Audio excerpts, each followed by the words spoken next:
14 février 1929. L'année du Charleston, des 6 jours cyclistes, des marathons de danse et du premier vol Paris-New York. Mickey Mouse fait ses débuts à l'écran.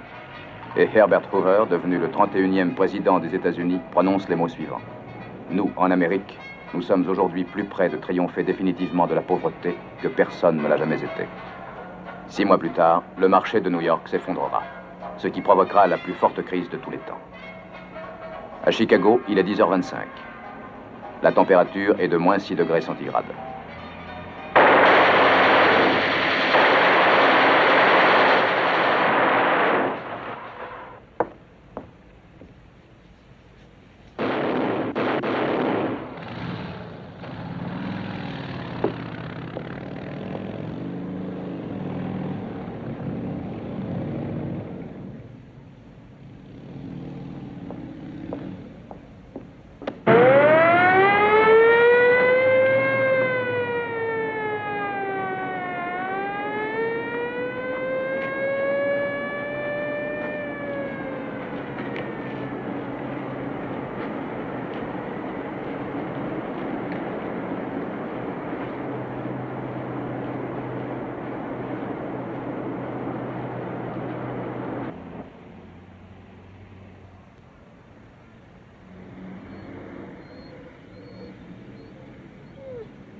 Oh mon Dieu.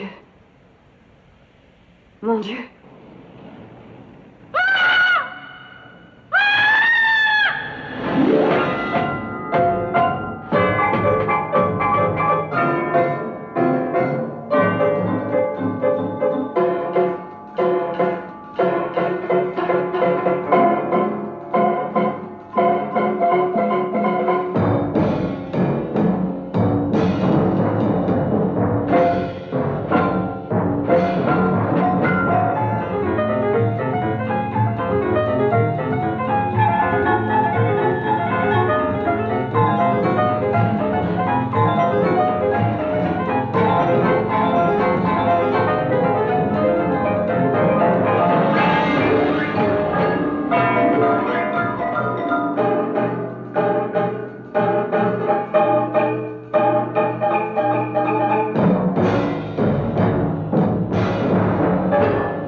Pendant les années qui suivirent l'adoption de la loi de 1920 sur la prohibition, la pègre monte à l'assaut du pouvoir et des luttes intestines se produisent comme dans toutes les nations et les sociétés modernes. Après les périodes de lutte ouverte, les gangs tentent de s'unir et signent des traités de paix qu'ils ne respectent jamais. Car l'exploitation de la drogue et du vice met en jeu des intérêts financiers trop importants. En 1929, les gangs de Chicago possèdent 21 207 bars clandestins. Leur revenu brut est de 357 millions de dollars. 618 membres du milieu sont assassinés en 9 ans. La corruption atteint tout le pays. On la trouve aussi bien à l'Amérique que dans un bar minable. Dis à ta sœur de fermer sa grande gueule, John. Tu peux bien faire ça pour moi. Ça lui reposera les amygdales pendant ce temps-là.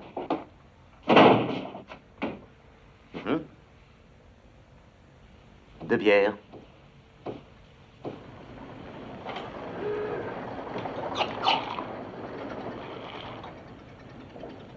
Il est sympathique, ce bistrot. Merci. Tu dois faire du pognon, hein? Ça paye le loyer. Qu'est-ce que c'est que cette saleté? Tu veux m'empoisonner? Mais si vous n'aimez pas la bière, vous n'êtes pas obligé de la payer. Je vois que tu comprends vite. J'avais pas l'intention de la payer, d'ailleurs. Tu entends ça, Jimmy? Œil de lynx dit que c'était pas la peine de payer pour cette saloperie. Que penses-tu de sa bière, toi? Tu trouves pas qu'elle est dégueulasse? Vous savez, moi, je suis pas un connaisseur. Qu'est-ce que tu me chantes? Tu trouves pas que cette bière est dégueulasse? J'en ai bu de la meilleure, c'est sûr. Ah! T'as entendu? Même ton ami la trouve mauvaise. Je ne mentais pas, tu vois. Assez rigolé, mon gars. Qui achètes-tu cette saleté? Un type qui s'appelle Slauson. Slawson, Slawson. Le seul Slawson que je connaisse travaille pour Capone, Al Capone. Tu ne penses pas que c'est le même Slawson des fois? Hein? Je jurerais que si. Il t'en livre combien par semaine? 5 barriques. 5? Dans un bar situé dans un quartier aussi élégant, si tu avais de la bonne bière, c'est le double que tu pourrais en vendre. Dès demain matin, je te ferai livrer 10 barriques de bière. Ça te coûtera 55 la barrique. Vous voulez me ruiner? Je peux pas me mettre à dos Monsieur Capone, ni Monsieur Moran. Moran. Le seul Moran que je connais, c'est conducteur de tramway. Je ne pense pas que tu parles de ce Moran-là. J'ai dû me tromper. Oh, c'est pas grave. Tout le monde peut se tromper, tu sais. Même moi. Peut-être que je me trompe aussi au sujet de ta bière. Je me demande si, par hasard, ce ne serait pas les tuyaux que tu aurais oublié de laver. Ça peut arriver.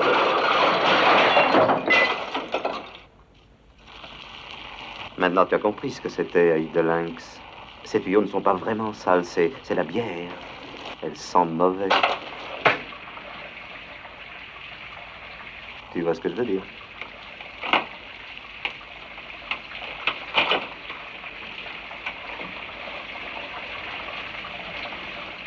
Peter Gusenberg, né à Chicago, Illinois, le 22 septembre 1998.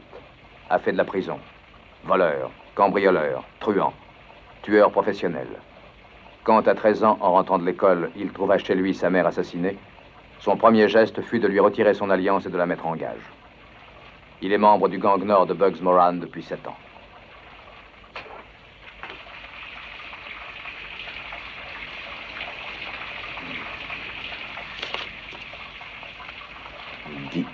Barrique à livrer demain matin. Et n'oublie pas ceci, ce n'est pas tous les jours que je fais des cadeaux pareils.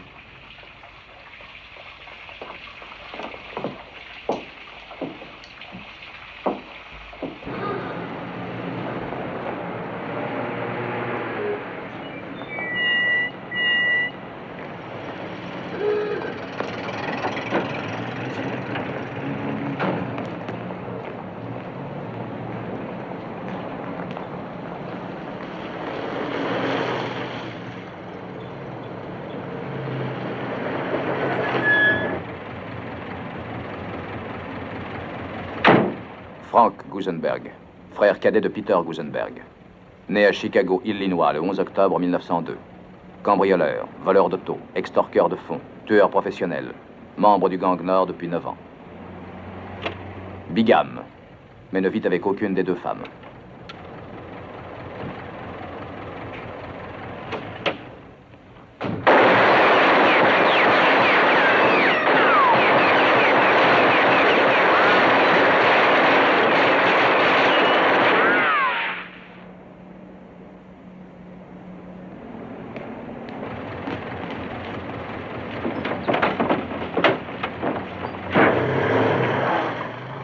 Vincenzo de Mora, alias Jack McGurn, dit la Rafale, né à Brooklyn, New York, le 7 juillet 1903. Il a 9 ans quand son père est assassiné.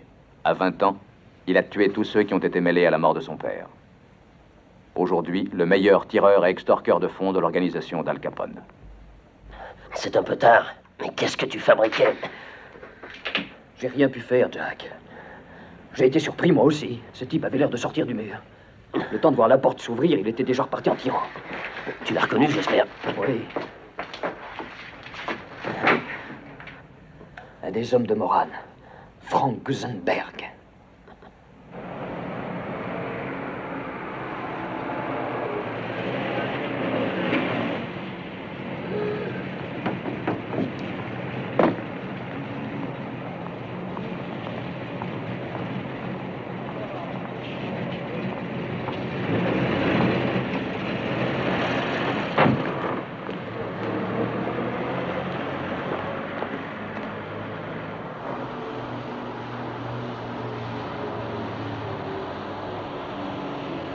Alphonse Capone, alias Al Capone, alias Al Brown. Né à Castellamara, Italie, le 6 janvier 1899. Casier judiciaire vierge. A grandi dans un taudis de Brooklyn et émigré dans l'Illinois au début de l'année 1919. Rusé, ambitieux, cruel, Capone, en moins de 6 ans, est passé de la situation de videur de bar à celle de chef incontesté de la plus puissante organisation du milieu de Chicago. Aux yeux de ses associés, c'est le grand patron. Pour le public, il est Scarface Al Capone. Merci beaucoup, Monsieur Capone. On a dû faire une descente. Ils ont un nouveau capitaine de police qui ne veut pas jouer le jeu. Qu'est-ce qu'il demande? Oh, c'est un coriace. On pense lui donner 100 $ par semaine, mais il dit que si on veut opérer dans son secteur, il faudra tripler la somme. 300. Ouais. Les prix montent cette année, hein? Bon, inscris-moi son nom. Je vais le faire déplacer dans un coin perdu. Si de cette façon il est réélu, 1,5 million de la caisse de la compagnie Thompson, c'est pas trop cher. Et s'il ne passe pas, je mettrai Cermac dans le bureau du maire et ça nous coûtera 20 millions par an. Non, ben c'est du gaspillage. Nous avons acheté un maire. Il perd, on le remplace par un autre maire. Je ne connais pas Tony Cermac, Franck. Charles Fischetti, dit le graisseur de pâtes. Né à Castellamara, en Italie, le 11 août 1891.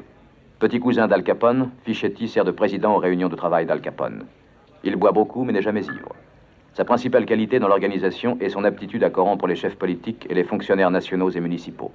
Il sera assassiné le 7 avril 1951. C'est là où nous pouvons avoir des ennuis. Il ne fera rien. Si jamais il avait la mauvaise idée de s'attaquer à notre organisation, je me charge de le refroidir. Allons, Franck, tu sais très bien que...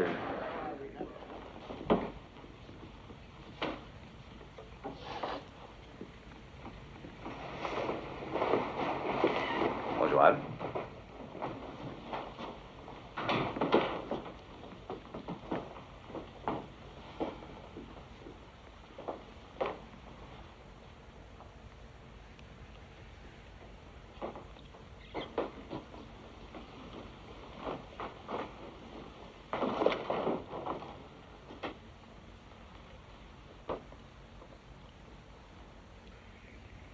La séance est ouverte. Jack, nous t'avons demandé de venir pour faire un compte-rendu sur le quartier des abattoirs. Qu'est-ce qui se passe là-bas? J'ai tout consigné par écrit. Je vais vous donner les chiffres, d'accord? Bon, comme vous le savez, nous avons pris le secteur à Joe Saltis à la fin du mois d'octobre dernier. Et tout de suite, les choses ont pris une autre tournure. Prenons un exemple. Commençons par la bière. Pour les 30 jours précédant le 15 décembre, les ventes ont augmenté de 21%. Jack Guzik, dit Gras du Pouce, né à Peoria, Illinois, le 9 novembre 1894. Pendant un certain temps propriétaire d'une chaîne de maisons closes en province, Guzik s'occupe actuellement de la distribution des alcools que vend le syndicat d'Al Capone. Il mourra de mort naturelle le 11 juillet 1956. Je n'ai pas cessé de répéter pendant des mois que pour la vente de la bière, le grand Polonais est aussi doué que moi pour être pape. Tu te fais la boucler, oui? Tout ce que vous savez faire, c'est des discours. Le reste du temps, vous vous pavanez avec des grands cigares dans la gueule comme si vous étiez des banquiers. Oh, bande de connards. Al, pourquoi tu te fâches? Pourquoi je me fâche? Ah, d'après vous, on dirait qu'il n'y a que la bière qui est importante. Hein? Comme si j'étais le seul dans tout Chicago à savoir ce qui se passe.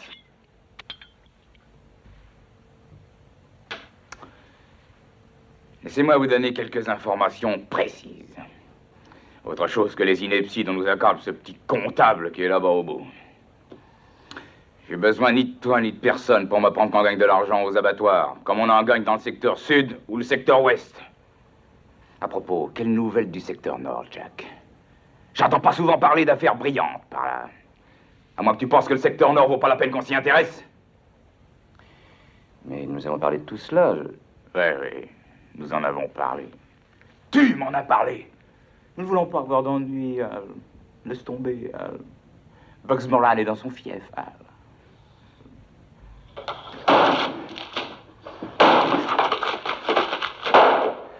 Et voilà ce que j'en pense de ton rapport, Jack. Et maintenant, je vais te faire le mien, si tu permets.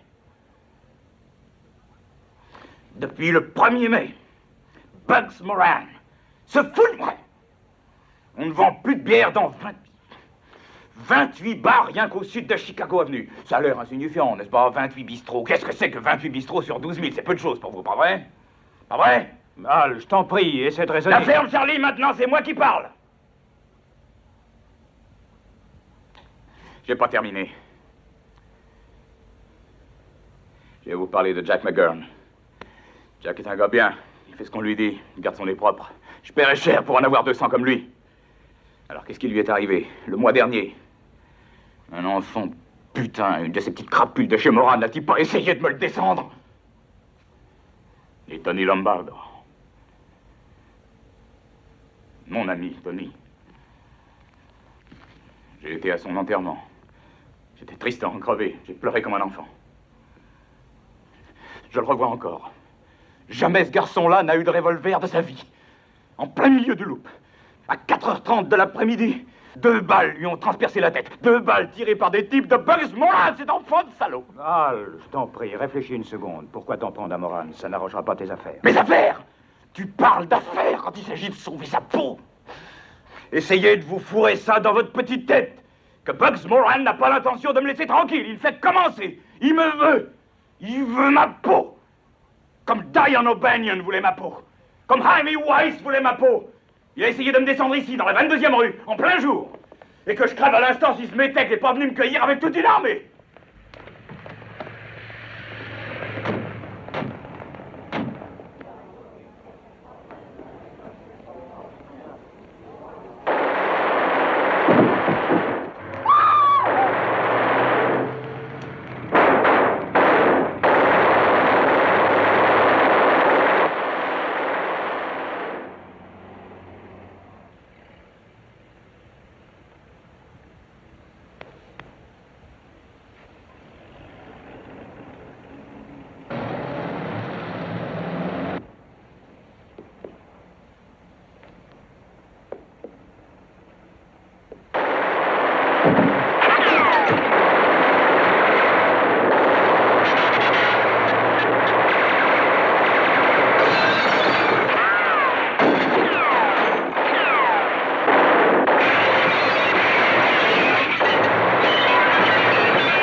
C'était du Jaime Weiss tout craché.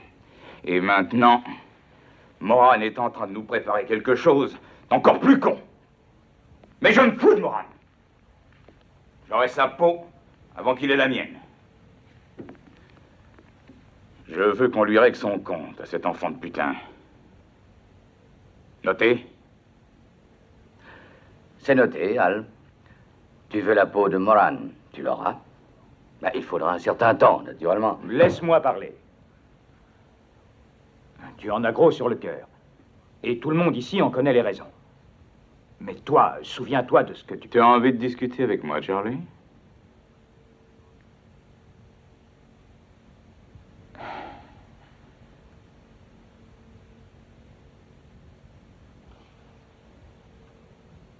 Occupe-toi de ça, Frank. Et fais vite. Vite? Ce sera difficile. Tu dois le comprendre. Il y a des tas de renseignements qui nous manquent sur la vie de Bugs Moran. Francesco Nittoni, alias Frank Nitti, le souteneur, né à Montedoro, en Sicile, le 9 janvier 1887. Nitti a la responsabilité du commando de représailles dans l'organisation d'Al Capone. Il a sous ses ordres quelques tireurs chevronnés. Le 19 mars 1943, alors qu'il est poursuivi pour fraude fiscale, Nitti se servira une dernière fois d'un revolver pour se suicider. Avant tout, il faudra essayer de savoir où nous pouvons le dénicher. J'aime pas ce genre de discours. Vous êtes bon qu'à faire des parlottes. Discute pas, combien de temps faudra-t-il? Mais je n'en ai pas la moindre idée, Al. Sincèrement, je ne sais pas, je viens de Je te me dire... fous de ce que tu racontes, Frank. 5 semaines, peut-être 6. 6 semaines? Tu veux le descendre avec un arc et des flèches? T'as ta petite idée, Jack? C'est-à-dire... oui, monsieur. Je me mêle peut-être de ce qui ne me regarde pas. Mais ces derniers mois, j'ai fait surveiller tout ce que faisait Bugs Moran. Il vit dans l'appartement 5C de l'immeuble Belden Essex, à Lincoln Park. Il se fait appeler George Miller. Il adore sa femme et son gosse, et il passe presque toutes les nuits à la maison. Jamais il ne sort sans se faire accompagner de 2 hommes, Will Marks et Ted Newberry, 2 tueurs auxquels il vaut mieux ne pas se frotter. Voilà ce que je sais. Cela vous est-il, monsieur Capone? Oui, t'as juste oublié de dire où Moran veut acheter ses chaussettes. Je vous ai dit que j'aimerais avoir 200 types comme Jack. Maintenant, vous savez pourquoi. Viens ici, petit.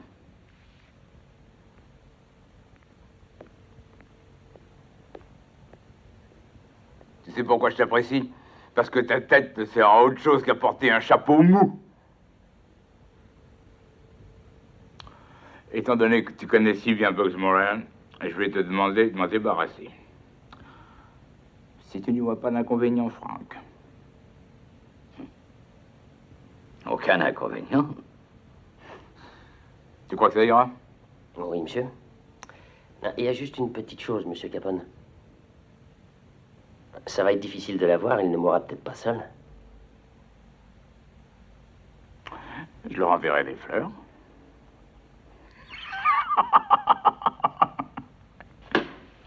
Je n'ai pas peur d'une guerre avec Al Capone. Ce sera lui ou moi.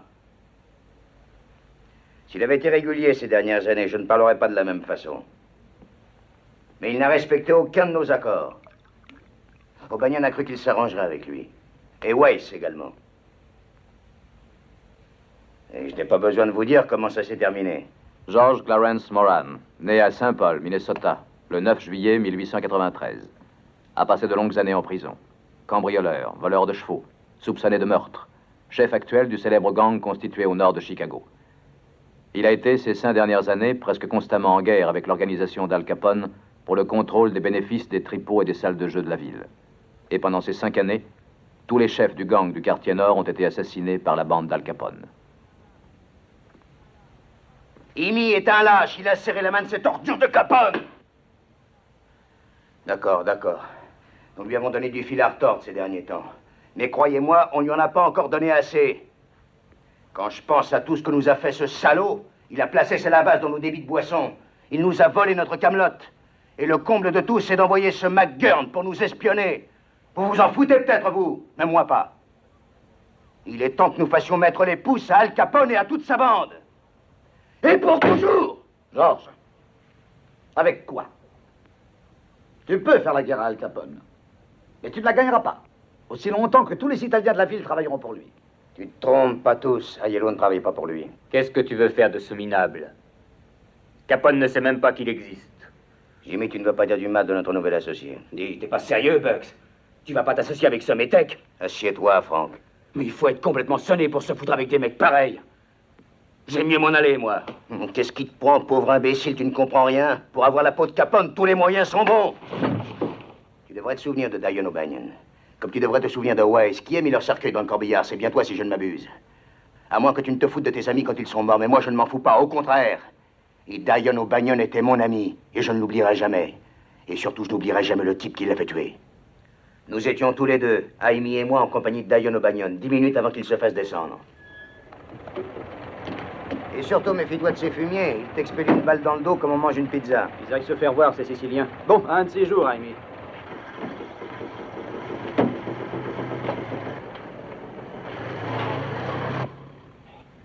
Bonjour, Johnny.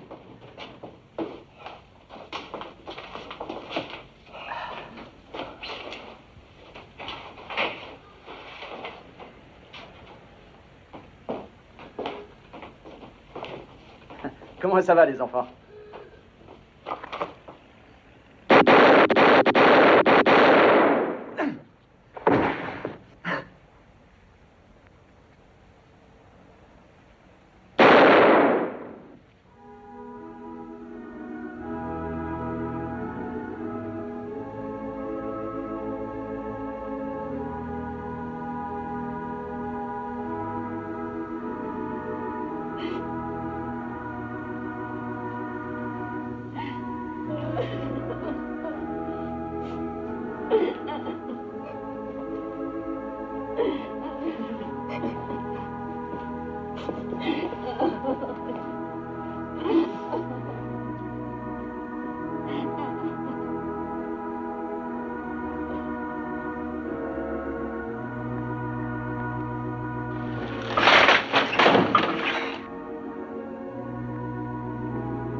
C'est comme ça qu'il travaille, Capone. Quand je pense que ce faucheton avait crié sur tous les toits qu'il ne mettrait jamais son nez dans le quartier nord, je n'ai pas envie d'attendre que Capone m'expédie tout droit au cimetière. On va s'occuper de lui avant qu'il s'occupe de moi. D'accord, descendons-le, et puis qu'on n'en parle plus. Mais on a besoin de personne pour en finir. Et surtout pas de ce macaroni de Joey Aiello. Franck, tu sais que tu n'es pas malin. Écoute-moi. Capone est protégé, comme tu le sais, par la mafia. Mais il ne peut pas bouger le petit doigt sans demander la permission.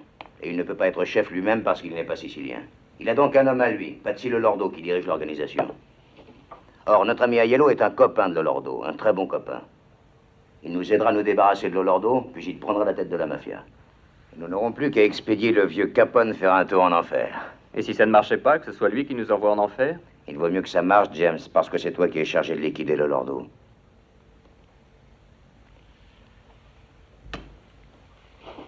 Je ne pense pas que ce soit facile, mais si Aiello nous introduit dans la place, ça ira. Albert R. Kalchalek, alias James Clark, né à Kroyonke, Allemagne, le 25 février 1888. Sort de prison. Cambrioleur, voleur d'auto, soupçonné de meurtre.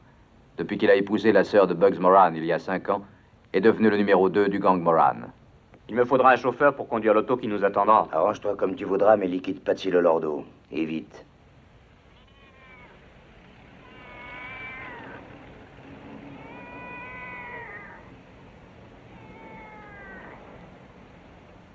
Je suis un bon chauffeur, j'ai appris quand j'étais gosse. John May, né à Chicago, Illinois, le 28 septembre 1897. Marié, 7 enfants. Arrêté 2 fois pour avoir percé des coffres-forts et pour cambriolage. Pas de condamnation. A travaillé occasionnellement pour le gang de Moran comme mécanicien. Il a promis à sa femme de ne plus avoir d'ennui avec la loi. Mais il doit 3 mois de loyer. Je voudrais bien vous aider, Monsieur Clark. Malheureusement, je peux pas. Tu es majeur, Johnny. Si tu veux nous rendre service, c'est parfait. Si tu ne veux pas, c'est toi que ça regarde. Tiens, bois mon petit poussin. Vous savez, je suis pas un très bon tireur. Je n'ai pas touché une arme depuis une éternité. Alors, vous comprenez, s'il y a des coups de feu, je Ne crains. te tracasse pas, on ne t'a jamais demandé de faire le boulot à notre place.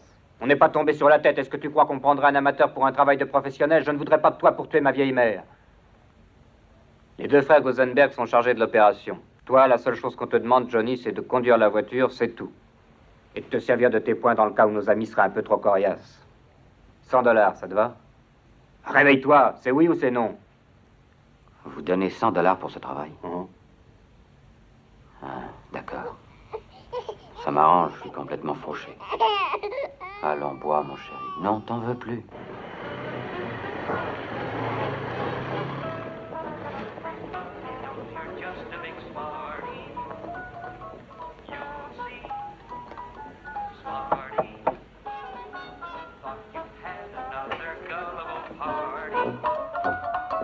Not me, Smarty.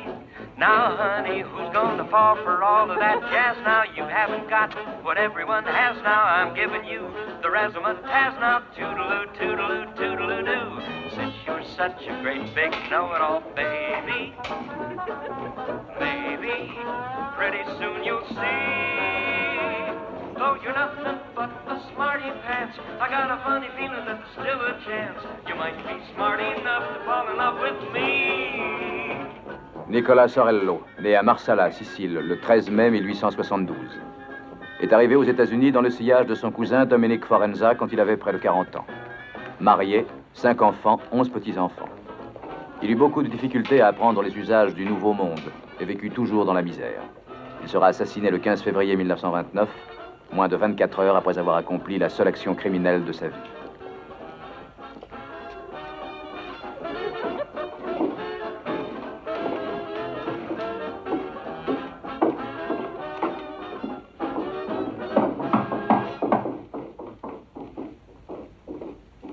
Entrez. Monsieur McGorn, je suis Nick Sorello. Assieds-toi, Nick. Tu veux boire un coup ou manger quelque chose? Merci, non. Moi, c'est très gentil à vous de m'avoir demandé. Dominique Faranza m'a dit que je pouvais avoir confiance en toi. Oh, on peut me faire confiance parce que je n'ai plus de mémoire. Tous, comme me disent Louis. Qu'est-ce que tu fais pour vivre? Moi, j'ai un camion. Je vends des fruits et des légumes, parfois des fleurs. Et puis, quand on me le demande, je fais des déménagements. Moi, c'est pas facile de trouver quelque chose dans ce pays avec mon accent. Ouais. On n'a jamais eu d'histoire avec les flics? Non, non. Peut-être une seule fois, oui. Ça s'est passé comme ça. Ils m'arrêtent pour me dire que j'ai dans les camions des marchandises volées. Alors j'ai dit que je suis au courant de rien.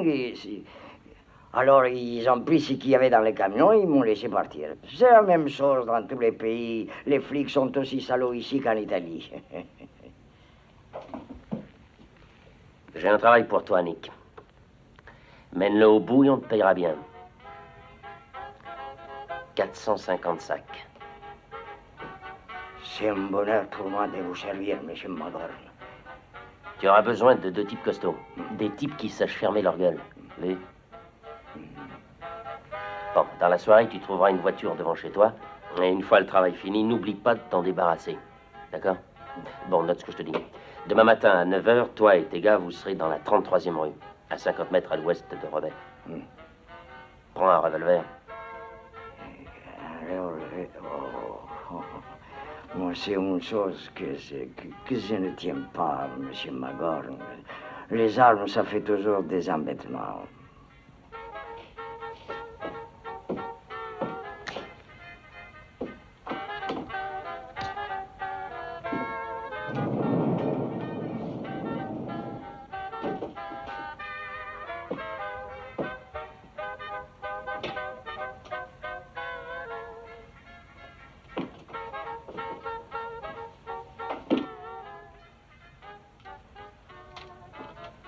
Pas de balles, pas d'embêtement. OK?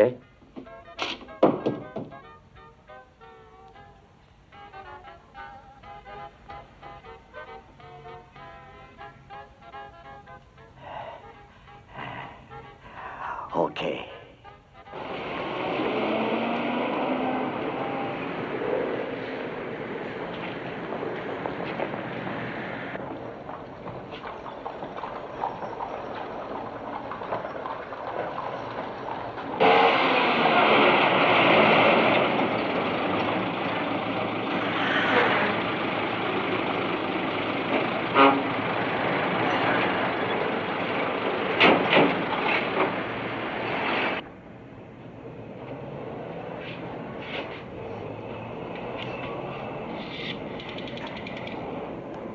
Mademoiselle, soyez gentille.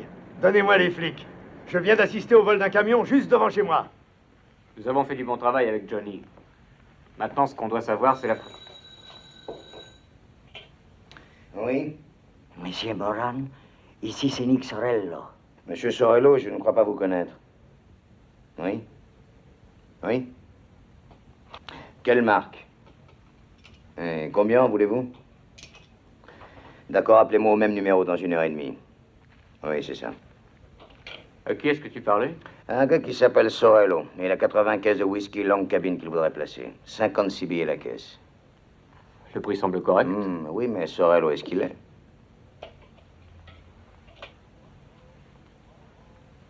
Monroe 8099, s'il vous plaît. Le lieutenant Zel Costa, je vous prie. Oh, bonjour Larry, c'est Georges à l'appareil.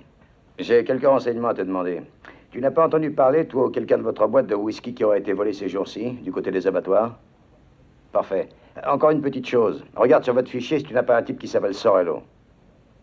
Bien. Oui, d'accord, je te rappelle vers 5 h, ok. Merci, Larry. Excuse-moi, James, qu'est-ce que tu disais? Oh, je disais que tout le monde est prêt, il n'y a plus qu'à foncer. Ce qui me manque encore, c'est de savoir si les gardes du corps de notre ami le Lordo prennent la relève tous les jours à la même heure. J'ai mis 2 hommes sur place pour qu'ils s'occupent de la question.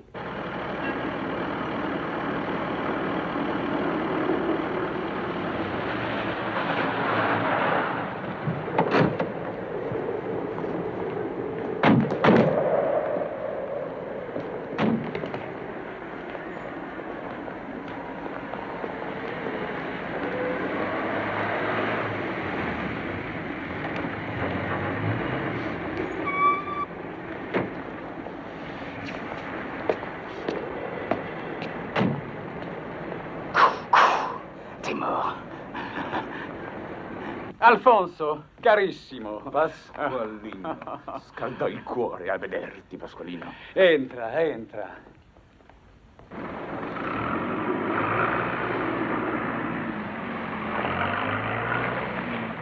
Salute e vita durevole. Altrettanto.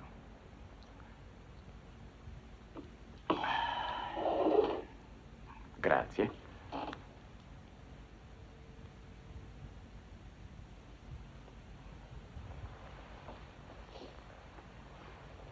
Patsy, Bugs Moran a dépassé les limites. Je dis à mes hommes de foncer et d'en finir avec lui. Je déteste entendre ce genre de choses, Alfonso. Peut-être que si tu voulais discuter avec lui, tu trouverais... Un terrain d'entente? J'ai essayé avec O'Bagnoni, il s'est foutu de moi. J'ai essayé avec Vest, il s'est foutu de moi aussi. À 3 reprises, il a tenté de me faire passer l'arme à gauche. Quant à Moran, c'est autre chose, mais c'est aussi un faucheton. Jamais j'ai pu discuter un quart d'heure avec ce paysan. Et à chaque fois, ça s'est terminé par des coups de revolver.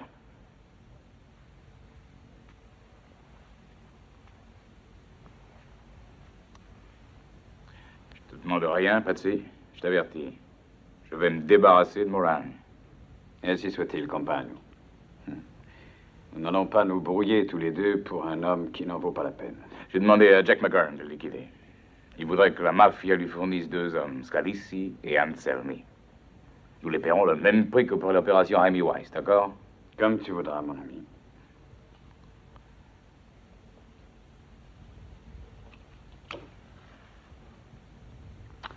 Alfonso, j'ai l'impression que tu ne m'as pas tout dit. Il y a autre chose. Ouais. Ouais, je t'ai pas tout dit, Patsy. Tu sais ce que c'est, hein?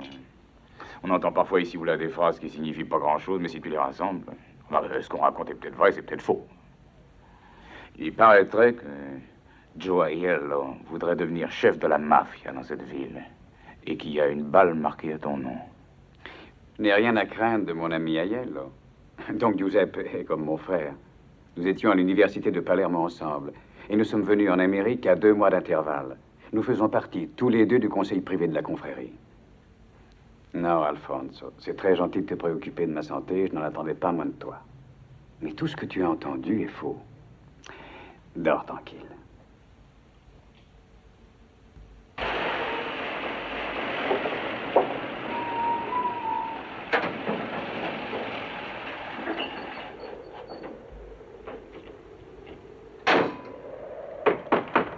Qui est là? C'est Nick Sorello. Entre. Qu'est-ce que vous faites? Qui sont ces 2 gars dans le camion? Ce sont des copains à moi. Moi, je suis vieux, alors je leur ai demandé de venir m'aider. Eh ben, fais-les entrer. Mario! Joe! Avanti! Alors, venez ici. Tu vas venir, oui.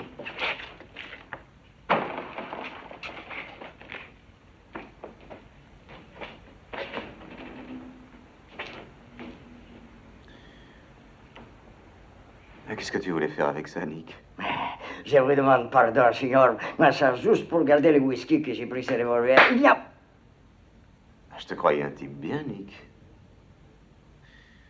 Parfait, vous pouvez y aller.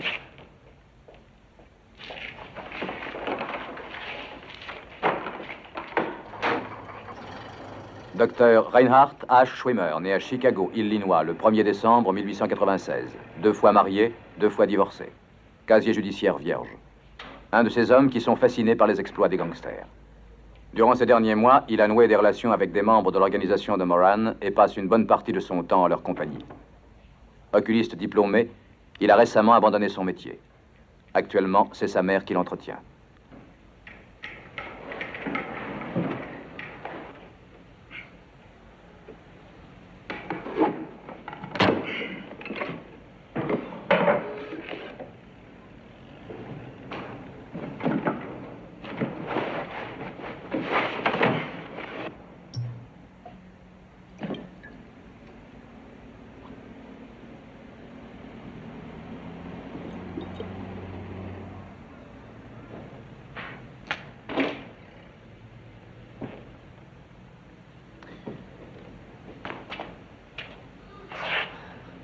Ok, Nick, décharge les caisses. Mon argent! Signor! Moi, je voudrais qu'on me paye mon argent. Moi. T'en fais pas pour ça, Nick, on t'enverra un chèque. Moi, mon argent, signor. Moi, c'est moi-même qui ai appelé M. Moran au téléphone. Il m'a dit, d'accord, Nick. Je te paye comptant. 56 $ la caisse pour des whisky de qualité supérieure. Eh, vous l'avez goûté, hein? Vous me direz pas qu'il n'est pas supérieur? D'accord. Vous me donnez d'abord mon argent que vous me devez, et après, je décharge le camion.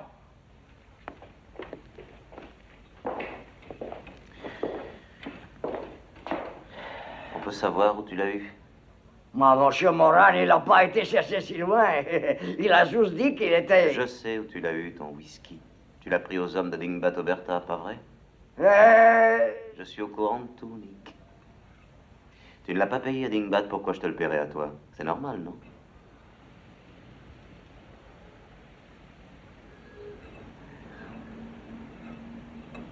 Alors, dépêche-toi. Décharge les caisses. Présent.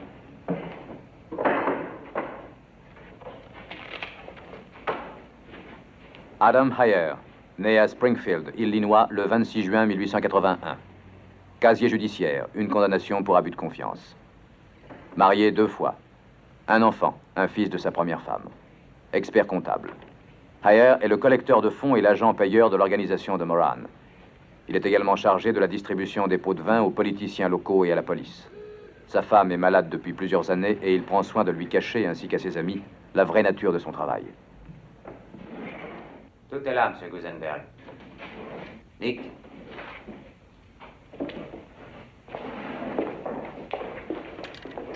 C'est correct. Hold Lock Cabin non décapsulé. Combien de caisses? 82. C'est moi-même qui les ai comptés. Nick ne mentirait pas, il tient encore à la vie. Pas vrai, Nick? Mais disons 82 caisses. À 56 $ la caisse, ça fait 4 592 $.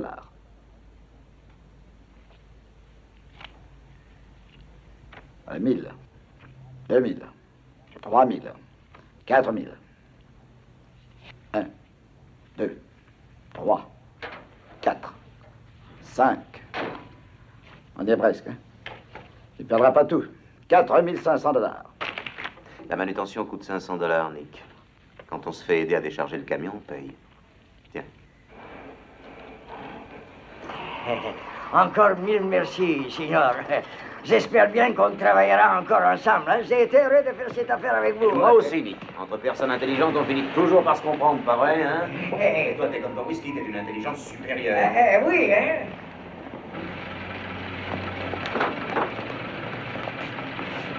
Espèce de salaud. Ce sont des fumiers. Ils m'ont volé un paquet de fric. Ils m'ont pris plus de 500 $, signor. T'en fais pas, ça devait arriver. Pour ne rien te cacher, j'y comptais. J'ai un autre boulot à te demander. Je ne sais pas encore quand. Un boulot qui ne te tuera pas, Nick. Je te demanderai simplement de passer un coup de fil. Et n'oublie pas, Peter, Frank viendra te retrouver demain après-midi à 3h30 pile. À 4h moins 10 exactement, vous passerez prendre Joe Aiello qui sera au coin du Walton et du Paulina. Après, vous irez tous les 3 au domicile de Patsy Lolordo. Vous devez être à son appartement à 4h moins 5 sans faute. Tu crois que ça ira? T'en fais pas pour moi, je me débrouillerai. Tu ferais mieux de te tracasser pour Aiello. Je pense qu'il est régulier, mais si par malheur ça se passait mal, je compte sur toi, Pete. Salut.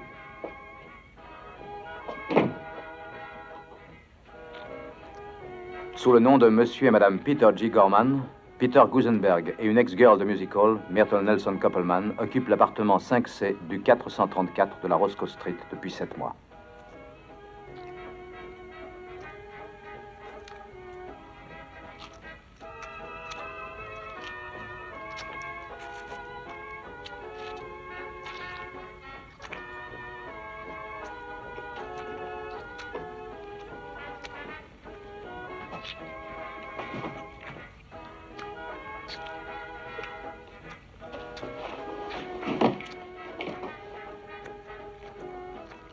Myrtle. T'as l'intention de passer la nuit à lire ce machin?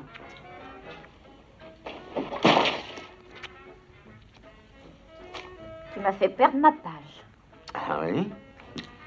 Bah, viens près de moi, je suis sûr de la retrouver. Qu'est-ce que tu manges? Qu'est-ce que j'ai l'air de manger?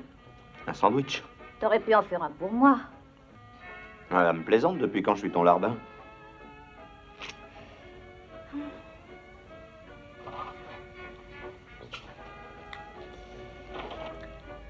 Pete, j'ai fait une folie.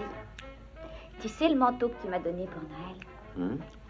Tu m'avais dit que j'allais le changer parce qu'il était trop grand. Oui, alors?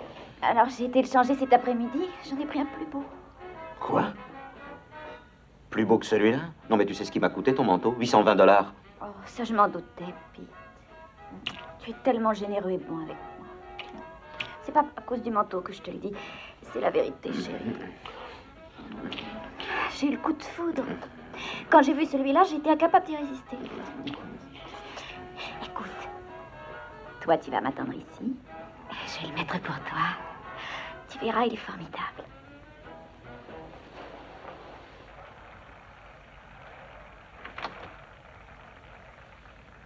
Bonjour, bonjour, bonjour. Ici Ben Burney et sa troupe qui vous parle depuis le College Inn de l'hôtel Sherman. Et tout d'abord, pour vous tous, garçons et filles qui nous écoutez, la voix du Grand Midwest. Nous allons jouer Stumbling. Laissez-vous chavirer, mesdames.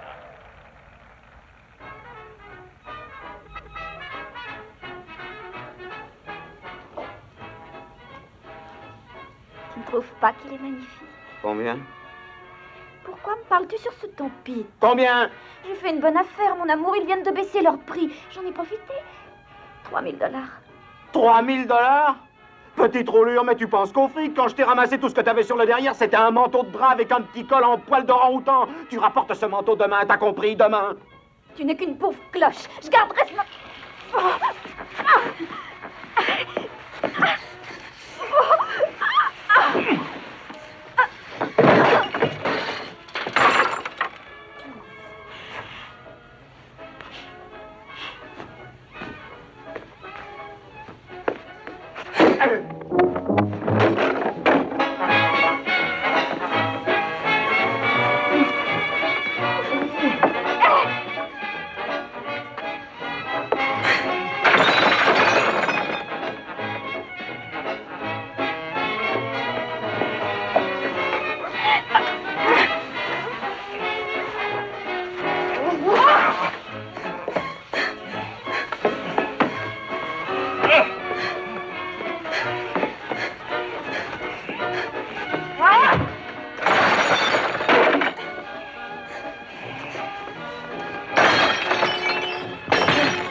Vous vous rendez compte que vous faites beaucoup de bruit?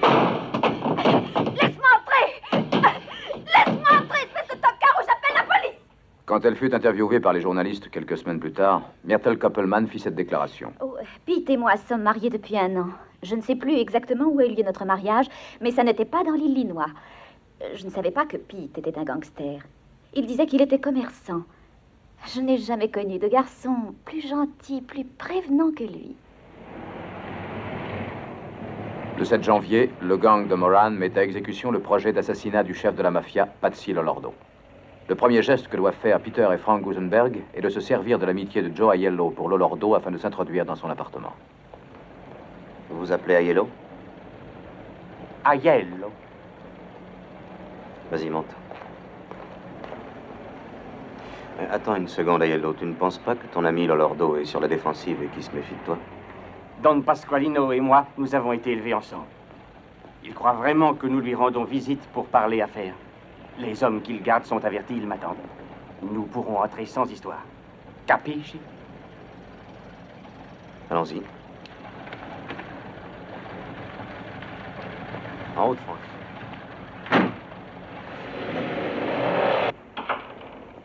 La seconde étape du plan d'assassinat de Patsy Lolordo est l'élimination systématique de ses gardes du corps.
Caro Don Giuseppe, alla salute. Alla tua.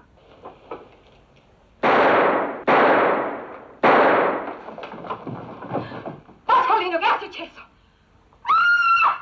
Dio mio! Mio marito è ammazzato! Aiuto! Pasqualino, rispondimi, mio bene! Mio tesoro! Perché? Tesoro, mio bene!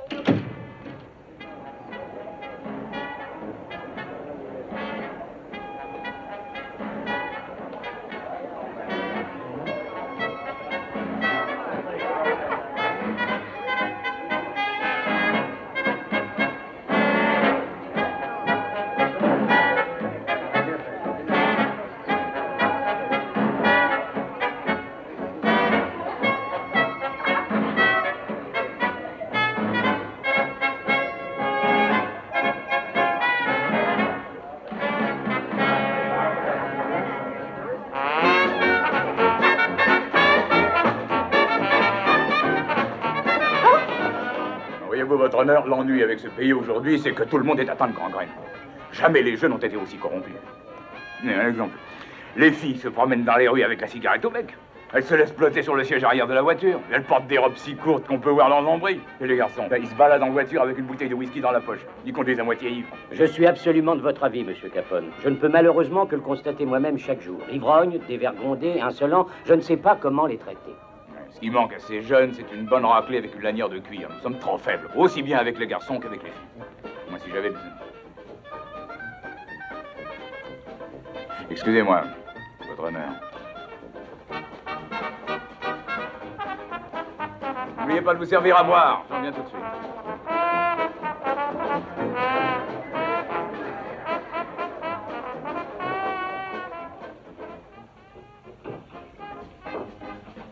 Allô? Oui, c'est eux. Qui? Ah, bonjour, Marty. Qu'est-ce qu'il y a de si important?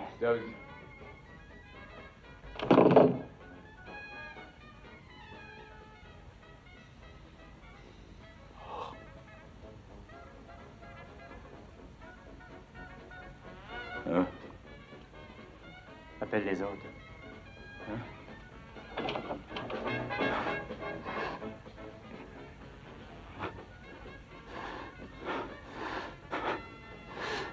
Hein? Al, qu'est-ce qui se passe? Hein? Qu'est-ce qui ne va pas?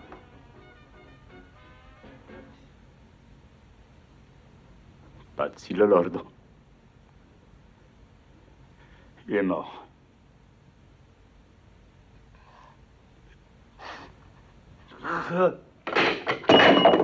Ils l'ont assassiné. Ils l'ont tué chez lui. Tué chez lui. Et c'est son meilleur ami. Traditore. Carogna. Che lui, i figli e figli dei figli. Ah, écoute. Marciscono in inferno per 1 million d'anni. Attends. Qui l'a tué? 3 hommes. 2 de la bande de Moran. Et Giuseppe Aiello. Aiello? Oui. Qu'est-ce que tu me disais l'autre jour, Charlie? Cause avec Moran? Paye Moran pour qu'il foute le camp? Tu peux pas lui refuser une chance? Tais-toi, écoute! Laisse-moi aller jusqu'au bout. J'étais prêt à écouter tes conneries. Et même, je me disais que tu pouvais avoir raison pour une fois dans ta vie. Mais je me trompais, Charlie. Moran, je l'aurais. Et j'aurais Aiello. Tous les deux. Et ça va pas très... Regarde-les, on dirait celle d'un vieux. Je te l'ai dit, le syndicat veut m'avoir. J'ai bien failli y passer, je ne sais pas comment je suis encore là. Il ne faut pas te laisser faire, défends-toi. Mais tu sais bien que je ne suis pas un tueur, genre je suis malade quand j'ai un pistolet dans les mains. Faut te faire soigner si tu es malade, c'est pas une clinique ici. Écoute, tu es dans le racket comme tout le monde depuis un bon bout de temps. Alors de 2 choses l'une, ou tu te bats avec nous, ou tu nous quittes. J'ai pensé que je pourrais m'occuper d'un bar. Je fais bien ce travail, c'est tout à fait dans mes cordes. J'ai pas de travail pour des gérants de bar. Et je ne sais pas quand j'en aurai. Tu gardes le boulot que tu as en ce moment ou... Albert Weinschenker, alias Albert Weinschenk, né le 23 décembre 1893 à Chicago, Illinois. Casier judiciaire vierge. Bien que Weinschenk ne soit pas un gangster dans le sens habituel du terme, il est en relation avec la pègre du quartier nord depuis ces dernières années. D'abord comme exploitant de bars clandestins, et maintenant à la tête d'une chaîne de blanchisserie non syndiquée contrôlée par Bugs Moran. Albert, je sais que c'est pas très facile pour toi. Tu fais du bon travail pour nous et je ne voudrais pas que tu nous quittes. Tu devrais rentrer chez toi et repenser calmement à ce que je viens de te dire. Parle-en une fois encore à Irene. Je serai au garage de Clark Street jeudi matin entre 10h et 10h30. Viens et dis-moi ce que tu as décidé. C'est entendu. Si seulement Irene pouvait être un peu moins nerveuse, mais tu sais comment sont les femmes. Oui. Je ne sais pas comment te remercier, Georges. Mais je t'en prie, Albert, ne parlons plus de ça, veux-tu? Allô? Monsieur Moran, ici Nick Sorello. Vous vous souvenez de moi? Oui, je me souviens très bien, Nick. Que veux-tu? Moi, j'ai la même marchandise à vendre. Est-ce que ça vous intéresse toujours? Il est aussi bon que celui de la dernière fois et au même prix. OK? J'espère que nous nous mettrons d'accord. Combien y a-t-il? Ah, et je ne sais pas encore au juste. J'ai pas eu le temps de prendre livraison. Vous comprenez, n'est-ce pas, monsieur Moran? Oui, je comprends. Quand penses-tu le faire? Je peux le faire demain. Ou si c'est pas demain, dans 2 jours. D'accord. Téléphone-moi quand ce sera prêt, j'enverrai mes gars chercher la marchandise. Monsieur Moran, je voulais vous dire une chose. La dernière fois, vos hommes, ils n'ont pas été corrects. Ils m'ont fait des tas d'histoires, ils m'ont pris de l'argent. Cette fois-ci, je travaille avec vous, directement. OK? Mais vos hommes, je ne vais pas les voir. D'accord. Viens jeudi matin vers 10h30 au même endroit. Tu m'y trouveras et je te garantis qu'on te paiera le prix convenu. Très bien. Je serai ravi de vous connaître. Je préfère traiter avec vous. Merci, Monsieur Moran. Monsieur Moran.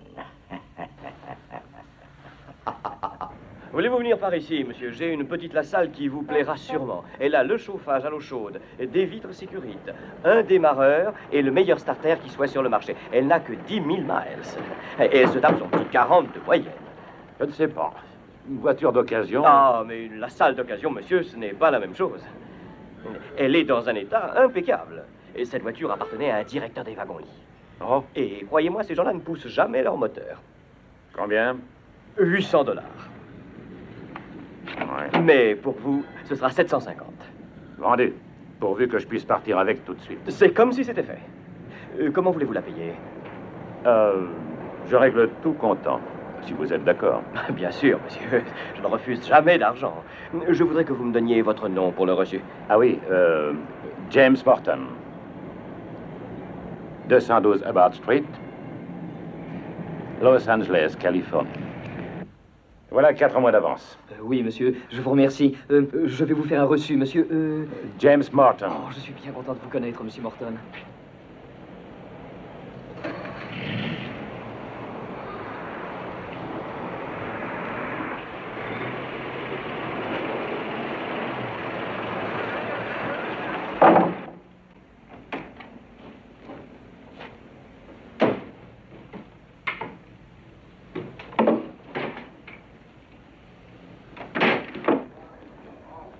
Le soir du 11 février, un petit cousin de Joe Aiello, Angelo Molino, achète un billet pour Los Angeles.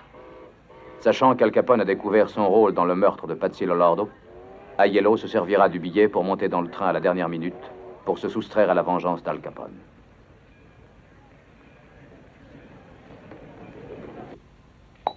Qu'est-ce qui dit que les gens en ont assez? Les journaux? Les gars de la radio? Qu'est-ce qu'ils en savent? On peut tuer qui on veut, les gens s'en foutent. Ils commencent à s'inquiéter quand ils ont peur pour leur peau. Je connais bien les gens, c'est même mon boulot de les connaître. Ben, je vais vous dire, ça les excite de lire dans les journaux que des pauvres types se sont fait enlever et tuer. Allô? Oui, Franck? Ça va, j'ai compris. Attends-moi chez le coiffeur. Tiens, Jim. Vous restez là.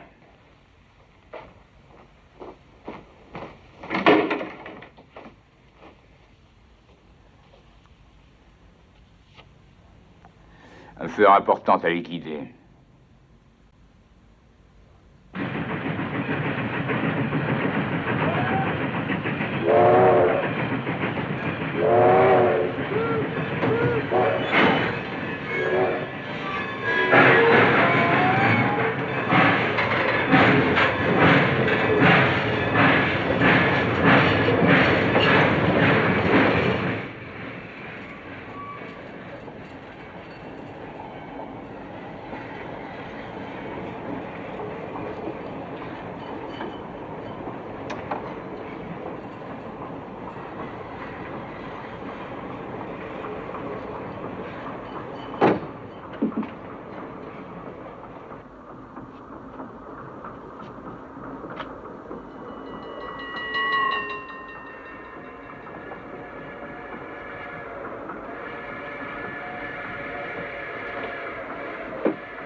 Qui est là?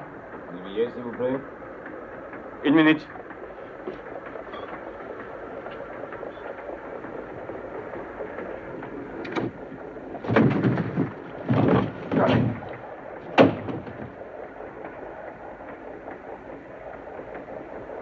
Lève-toi. Traditore. Signor Capone, nous sommes tous deux des hommes du même pays. Ma basta! Assassino.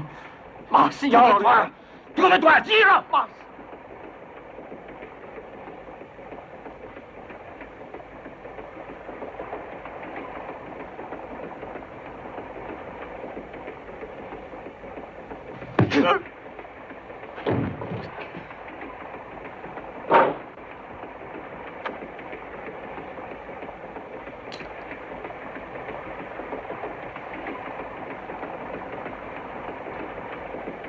L'inferno t'aspetta.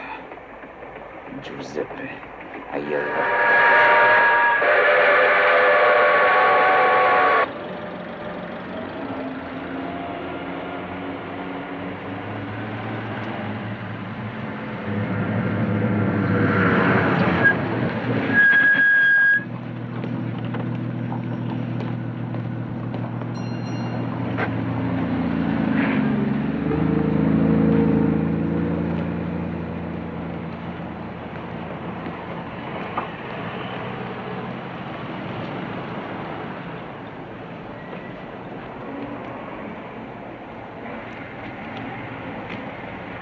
Madame Doody, Mon ami et moi, on aimerait avoir une jolie chambre donnant sur la rue. Oui, on a... Ça va entrer, je tiens pas à chauffer tout le quartier. Vous prie où est le charbon, je n'en sortirai pas. Ouais, vas-y. Vous faites partie d'un orchestre? Ah, d'un orchestre, oui. Mais qui fait tous les cabarets du côté de Fullerton. Les chambres sont au premier. Ok. Non, ce qui nous a plu, c'est que votre maison est très bien située, Madame Doody. Vous savez, je veux pas de bruit chez moi. Les locataires sont des gens calmes, je ne supporterai pas. Oh, vous inquiétez pas pour ça, Madame. Nous, on se sert de ces instruments que les jours où on nous paye. Vous voulez 2 chambres ou une pour 2? Une chambre pour 2, mais à la condition qu'on voit la rue. Si vous voulez dormir le jour, je vous conseillerais une chambre sur la cour. Le bruit sur Clark Street est à peine imaginable avec ses bus et ses autos. J'ai dit une chambre sur la rue, compris? Avant de venir ici, on travaillait à New York, Madame. C'était tellement calme qu'on n'arrivait pas à dormir. Le silence nous donne de l'angoisse. On va vous faire voir ce que j'ai.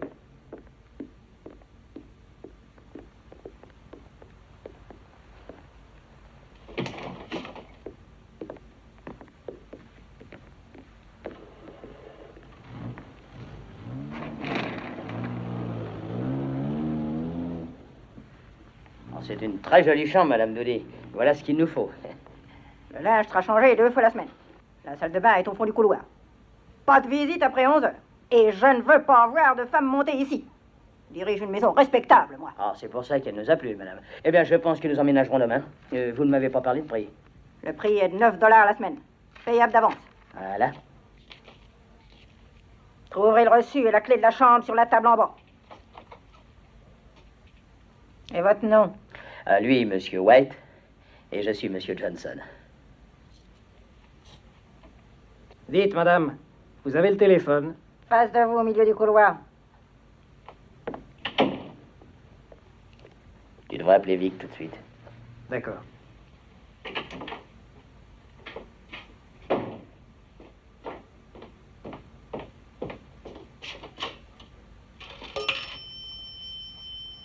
Long Beach, 6599.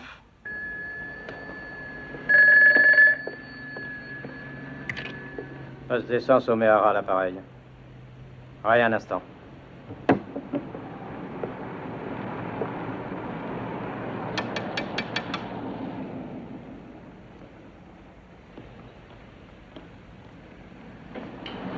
Téléphone.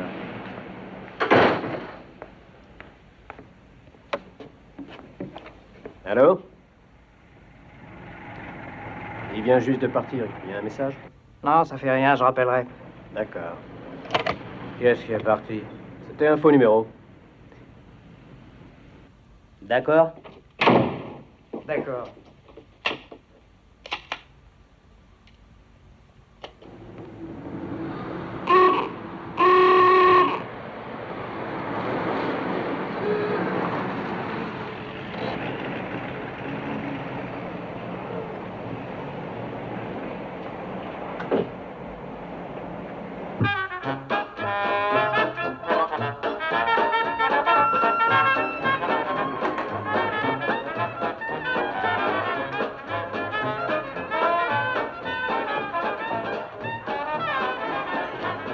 Alors les enfants, on a envie de s'amuser?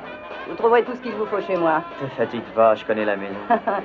Il me semblait vous avoir déjà vu. Ça vous coûtera 2 $ chacun.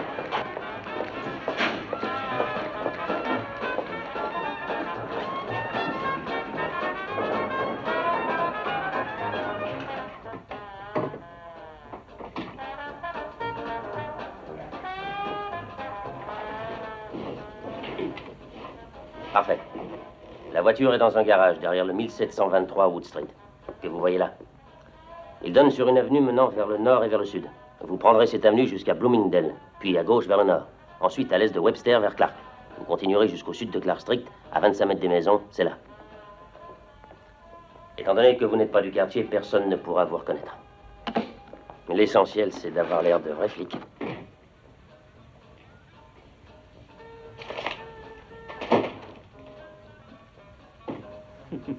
Ce flic avait une grosse tête. Voilà, Moran. Comme vous serez de l'autre côté de la rue, vous ne pourrez peut-être pas voir sa gueule, mais vous le reconnaîtrez facilement. Aucun de ses gardes du corps n'est bâti comme lui. Il est presque toujours habillé en complet marron, par-dessus, chapeau. Albert Anselmi, né à Marsala, Sicile, le 11 juin 1892.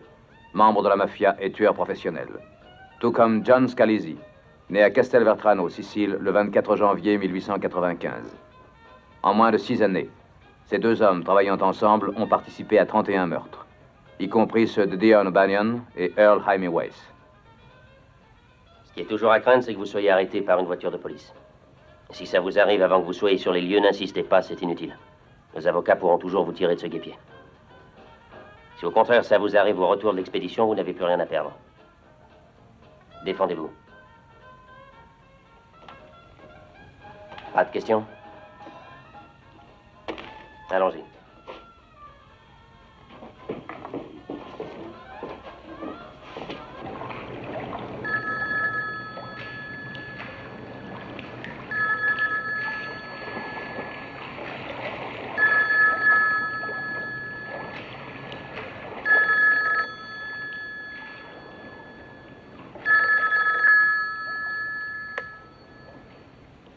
Allô? Jack, heureux de t'entendre, mon fils. Quel temps fait-il à Chicago? Près de zéro, monsieur Capone. On aurait bien besoin d'un peu de soleil de Miami ici. Ah oui, ça, je le crois. Et t'as quelque chose de spécial à me dire, mon fils? Oui, monsieur. Tout est en place pour jeudi, monsieur Capone. Dans la matinée, autour de 10h30. Pour la Saint-Valentin, nous leur offrons un joli cadeau. Valentin. Ah, mais c'est vrai. Jeudi, c'est la Saint-Valentin, la fête des amoureux. C'était une date à marquer d'une croix. Je veux dire, pour notre ami Moran. Écoute, Jack, ne lésine pas. Hein. Je veux que le cadeau de Moran soit rouge, un beau rouge sang. Hein. À 6h45 du dernier matin de sa vie, John May prend son bus pour aller travailler. On lui a promis $10 de prime s'il arrive à remplacer avant midi la transmission d'une des voitures du gang.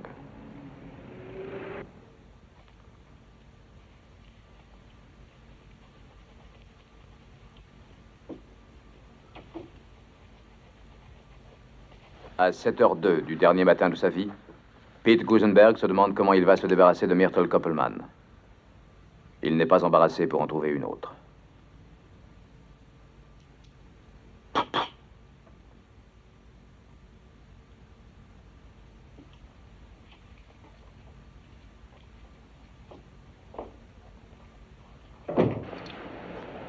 À 7h23 du dernier matin de sa vie, Albert Kachelek, alias James Clark, pense à acheter une nouvelle voiture. Celle qu'il possède n'est plus digne du rang qu'il occupe dans le gang Moran.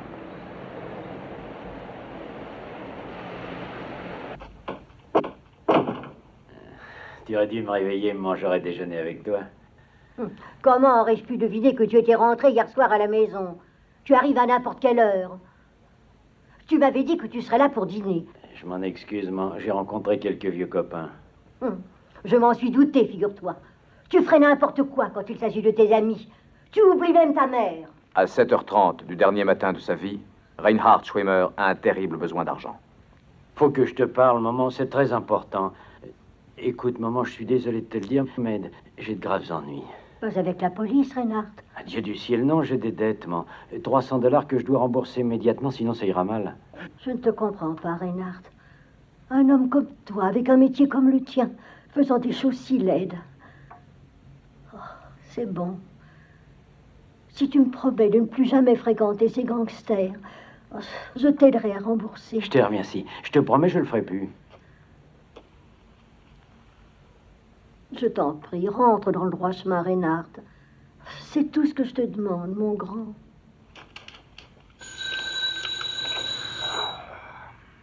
Salut.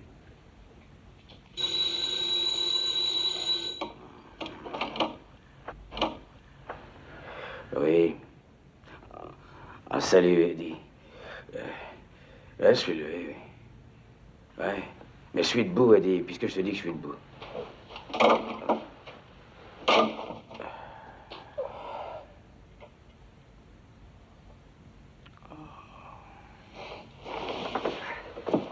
Pourquoi tu t'es rhabillé? Si tu crois que c'est drôle de regarder toute la nuit un homme qui ronfle. Pars pas encore, ma petite chatte. On va se taper une bouteille.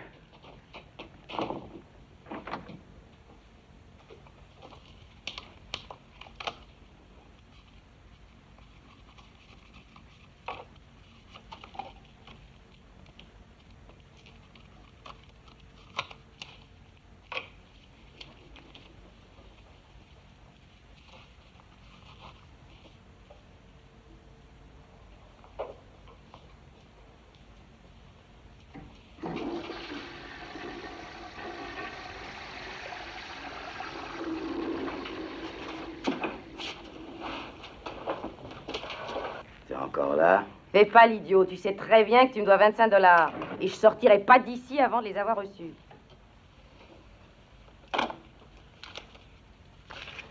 Un type comme moi, c'est toi qui devrais le payer. Il manquerait plus que ça. Merci, mon cœur. Un de ces jours.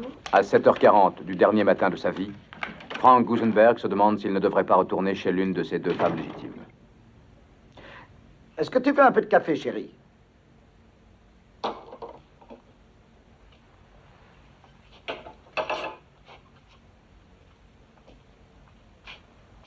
À 8h du dernier matin de sa vie, Adam Heyer se demande combien lui coûtera l'opération de sa femme.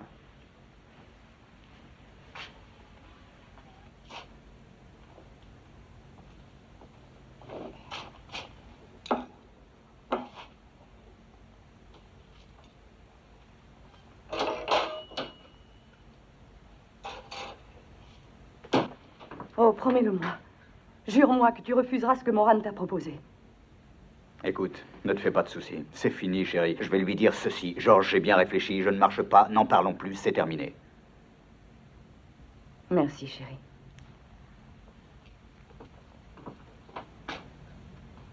Je t'appelle après le déjeuner, vers 1h30. À 8h15 du dernier matin de sa vie, Albert Weinschenk a décidé que sa sécurité et sa tranquillité d'esprit sont plus importantes que 20 000 $ par an.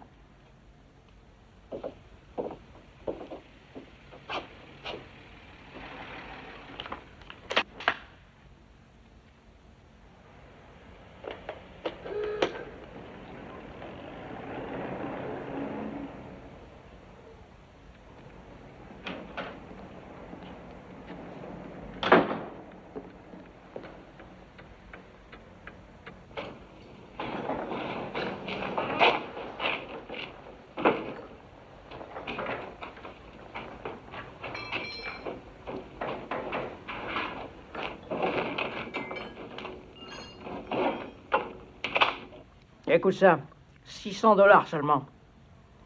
4 cylindres, moteur flottant, pas la moindre vibration ni le moindre bruit. Ce qui fait que conduire, ça devient un véritable plaisir. L'accroissement... Alex. Moran, Non, il est trop petit. tu les as comptés, Paul. C'est le 6e gars qui rentre là-dedans. Personne ne nous a demandé de les compter. Notre seul boulot à nous, c'est d'avoir Moran. Salut. Tiens, c'est bonjour à lui. Comment vont les affaires, Luc? T'es pas au courant, je suis rentier. Je vis de mes investissements. Ça veut dire que c'est ta mère qui paye tes factures. J'ai vu l'auto de Pete dehors, alors je suis venu dire bonjour, causer un instant et boire un petit café. Ça te fait rien de te servir toi-même, Doc? Le garçon vient juste de partir. Ah, bien sûr.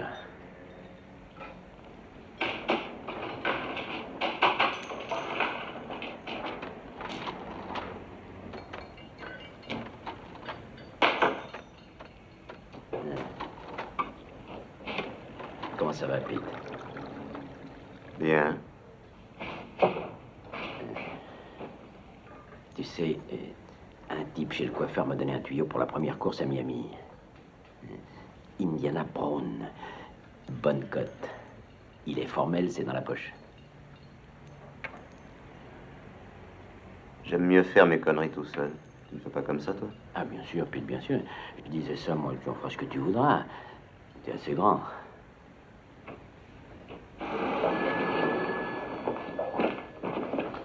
Quel temps fait-il dehors? Ça baisse toujours. Le vent vous coupe la gueule comme une lame de rasoir. Tu deviens bien fragile, Marc. Monsieur Miller, un certain monsieur Bernstein vous appelle de Détroit.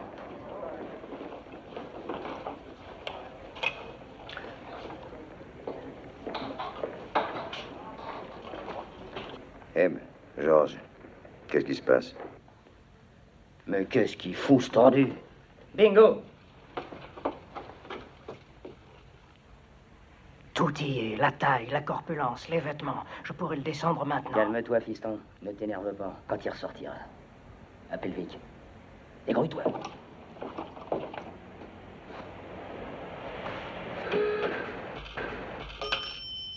Mademoiselle, donnez-moi Long Beach, 6.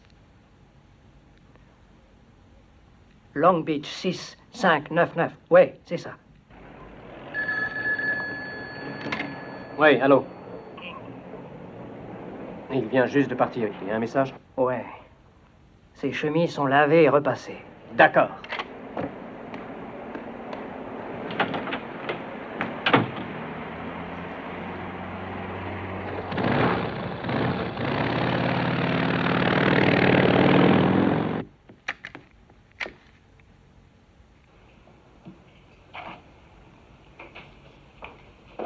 Dis donc, qu'est-ce qu'il met dessus?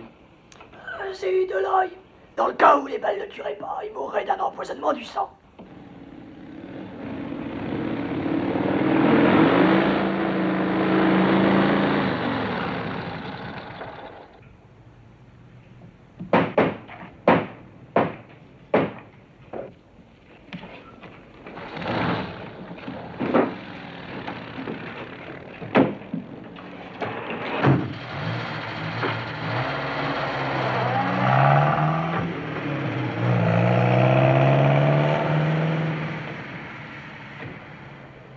Je lui ai dit que si la prochaine fois il augmentait ses prix à la dernière minute, comme il essaie de le faire, il pourra aller se rhabiller.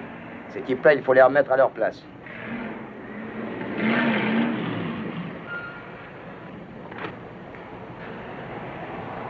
Regarde, les flics. On peut dire qu'ils ont bien choisi leur moment, ces imbéciles. Ça va faire du propre si Sorello s'amène avec la camelote pendant qu'ils sont là. Et si on allait prendre un café? Ouais, je suis gelé. D'accord, Mike. Silence, French. George, est-ce que c'est toi? Ah, bonjour, messieurs. Je peux faire quelque chose pour vous? Ferme ta gueule, toi. Ah. Maintenant, va là-bas, face au mur. Ah. Vous aussi, vous entendez? Allons, pressons. Ne nous énervons pas. Qu'est-ce que vous attendez? Allez! Et vous deux, grouillez-vous! Eh, qu'est-ce qui te prend? J'espère que tu plaisantes. Face au mur. On y va, pied plat. Attends qu'ils aient entendu parler de cette histoire. Plus vite! Hé! Oui, toi là. Allez, contre le mur, toi aussi. Allons, pressons! Mais monsieur, je suis le mécanicien. Grouille-toi! Tout ce que je fais, c'est réparer les voitures. J'ai rien à voir avec tous ces gens-là, moi. Allons, ne discute pas! Main contre le mur. Appuyez-vous.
Qui me disent intéresse-toi à la bourse, Georges. Mais le paquet. Et en moins d'un an, tu seras un homme riche. Je leur ai dit, je m'en fous, je suis déjà riche. Pourquoi je m'intéresserais?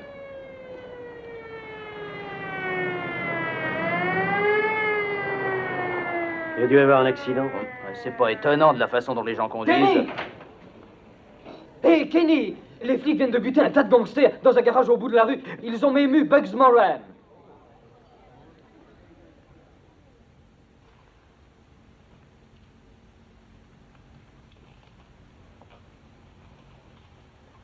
Frank.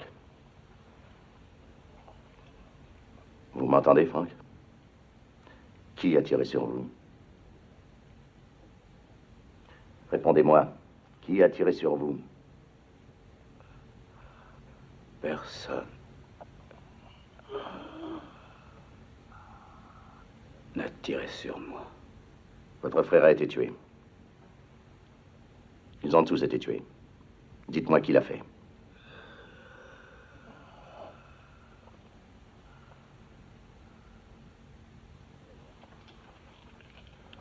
Vous devez le savoir, Frank. Vous ne passerez pas la nuit.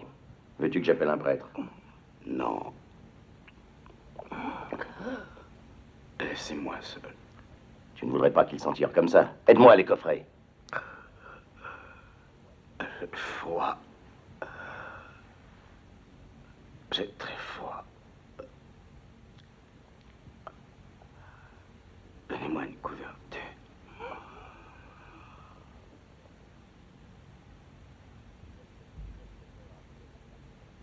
Quelques heures après le massacre de la Saint-Valentin, les journalistes réussirent à découvrir la cachette de Moran pendant que la police le recherchait encore.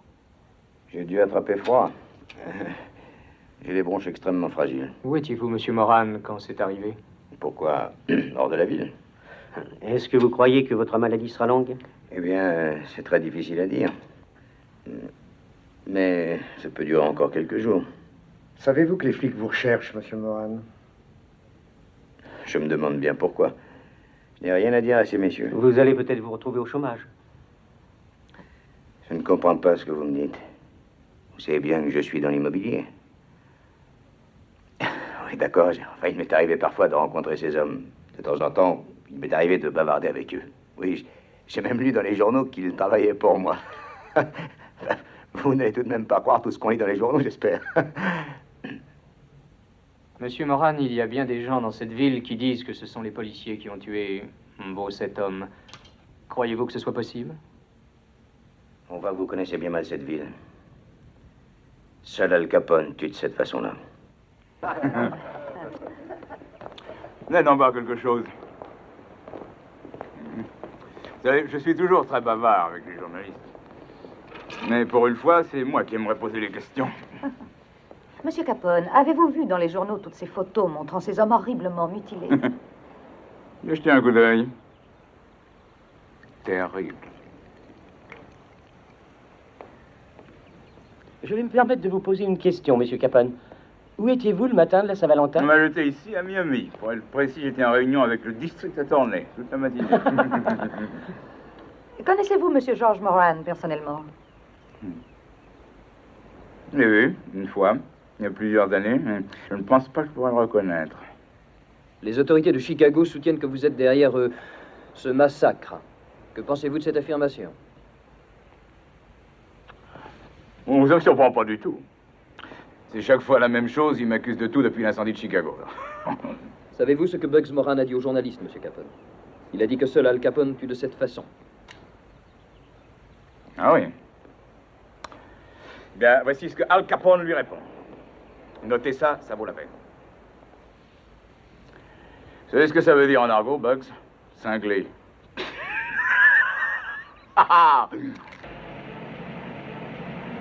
L'indignation populaire après le massacre de la Saint-Valentin met fin à la période la plus connue de la guerre ouverte entre les gangs. Cependant, les gangs parvenaient à se reconstituer. Et en 1960, leur pouvoir était encore plus fort que dans les années 20. Une fois de plus, les institutions chargées d'appliquer la loi connaissaient les noms des chefs des syndicats, et une fois de plus, ils ne les poursuivaient pas, attendant peut-être, comme en 1922, une réaction populaire qui les obligerait à mener une action judiciaire contre les criminels. Pas un de ceux qui participèrent au massacre des 7 hommes dans le garage n'a été jugé. Mais en moins de 19 mois, les 4 tueurs mourront de mort violente. Au soir du 7 mai 1929, John Scalisi et Albert Anselmi sont invités à un banquet à la résidence d'Al Capone, ignorant que celui-ci a découvert qu'ils veulent l'assassiner et s'emparer de son empire.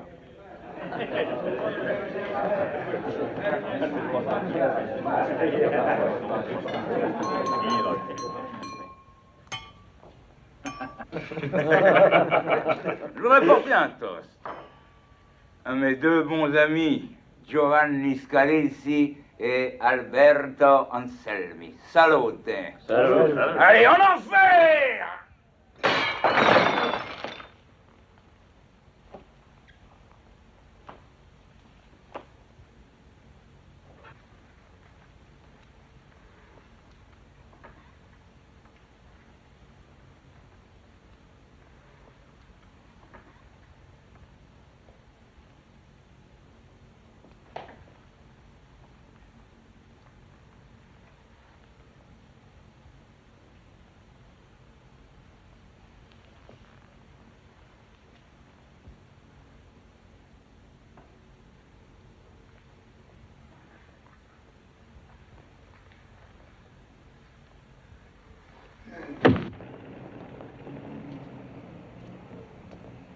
En ce qui concerne les deux faux policiers impliqués dans le massacre, Boris Chapman sera tué le 5 janvier 1930 alors qu'il tentait de cambrioler une bijouterie de Saint-Louis.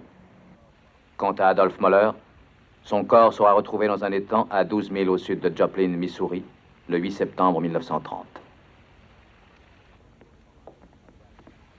Vincenzo de Mora, alias Jack McGurn, dit La Rafale, est assassiné dans un bowling de Chicago le 15 février 1936.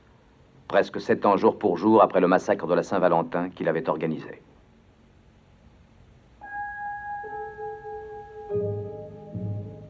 George Clarence Moran disparaît de Chicago peu de temps après la mort de ses coéquipiers. Il meurt d'un cancer du poumon le 25 février 1957, alors qu'il était en train de purger dans le pénitencier fédéral de Leavenworth une peine de 10 ans pour cambriolage d'une banque. Alphonse Capone n'a jamais été jugé pour complicité dans le massacre de la Saint-Valentin. Mais son rôle d'homme tirant les ficelles n'a jamais été mis en doute. 3 mois plus tard, il est en prison. Il passera plus de la moitié des 18 années qui lui restent à vivre dans les pénitenciers fédéraux. Le 25 janvier 1947, Al Capone, presque fou, le corps ravagé par la syphilis, meurt dans son sommeil. Le 4 février, il sera enterré dans le caveau familial à Chicago. Repose en paix, Capone.